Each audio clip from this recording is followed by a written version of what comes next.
শিক্ষা প্রতিমন্ত্রী আছেন, ববি হাজ্জাজ আছেন, তারপরে একজন উপদেষ্টা আমরা দেখছি যে শিক্ষা মন্ত্রণালয়ে কাজ করেন, প্রধানমন্ত্রীর উপদেষ্টা, এবং কিন্তু উনি শিক্ষা মন্ত্রণালয়ে বেশি আমরা দেখি যে যে কোনো সিদ্ধান্ত নেয়।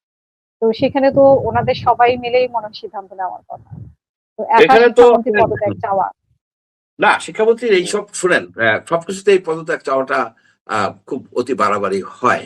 এখানে তো শিক্ষামন্ত্রী তো বলছেন যে আমি চাচ্ছিলাম পরীক্ষা বন্ধ করে দেওয়ার জন্য, মানে রিশিডিউল করার জন্য, কিন্তু অন্যান্যরা তাকে ওভাররাইট করছে।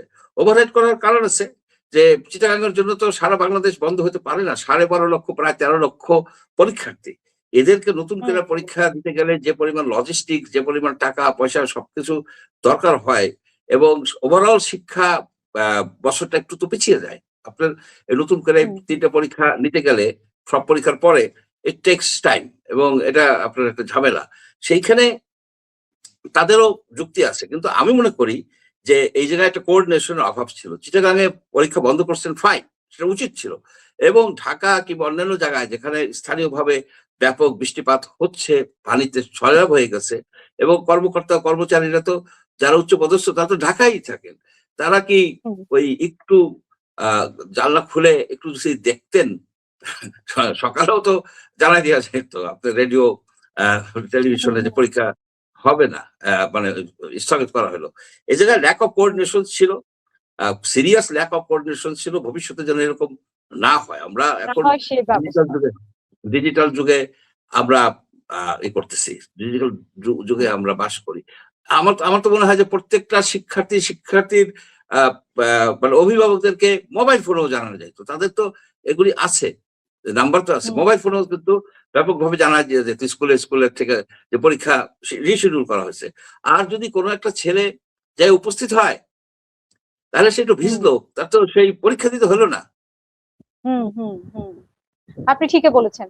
আর হচ্ছে যে আপনি যেটা বলেছেন যে পদত্যাগ কোনো সমাধান না, যে পরের একজন আসলো এর থেকে খারাপ হবে না তা তো বলা যায় না, এরকম তো কোনো গ্যারান্টি নাই। বরং সিস্টেমগুলো পরিবর্তন করা, এগুলো এনশিওর করা যাতে পরবর্তীতে ভুলগুলো না হয়, সেটাই তো সমাধান।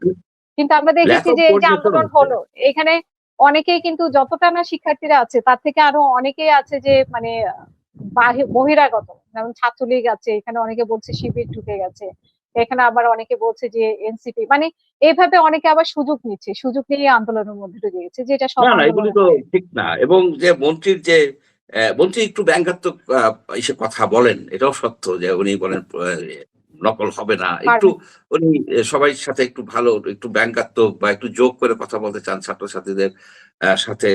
এক একজনের এক একটা স্টাইল থাকে। উনি কোনো যে ফার্মের বলছে যে যদি বৃষ্টিতে ভেজে, এরা তো ফার্মের মুরগি না যে বৃষ্টিতে হলে জ্বর হয়ে যাবে, এই ধরনের একটা কথা উনি একজন ছাত্রীর সাথে কথা, ছাত্রীর যে প্যারেন্ট তারা বা মন্ত্রীর সাথে যোগাযোগ করছে যে কোনো ভাবেই হোক, মন্ত্রীকে ছাত্রীকে ধরাই দিচ্ছে, তখন মন্ত্রী কথাগুলি বলছে যে ফার্মের মুরগি না, কোন কন্টেস্টে বলছে ক্লিয়ার বোঝাও যাচ্ছে না।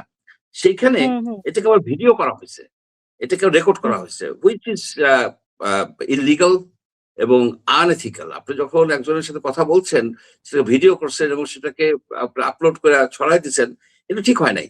মন্ত্রীর ওই যে ফার্মের মুরগির কথা যেটুকু আমি বুঝতে পারছি যে এটা কোনো ব্যাড ইন্টেনশনে আমাদের এই মন্ত্রী বলেন নাই, এবং এই জিনিসটাকে নিয়ে এরকম হইচই করে লাভ নাই। একটা জিনিস হতে পারে, যারা দাবি করতে পারতেছে, যেমন ঢাকা শহরের যারা ট্রমাটাইজড হয়েছে, খুবই ছিল যে ঠিক মতো পৌঁছতে পারবে কিনা ঠিক টাইমে, কারণ পৌঁছাটা কিন্তু বিশাল সমস্যা ছিল আপনার এই বৃষ্টির মধ্যে।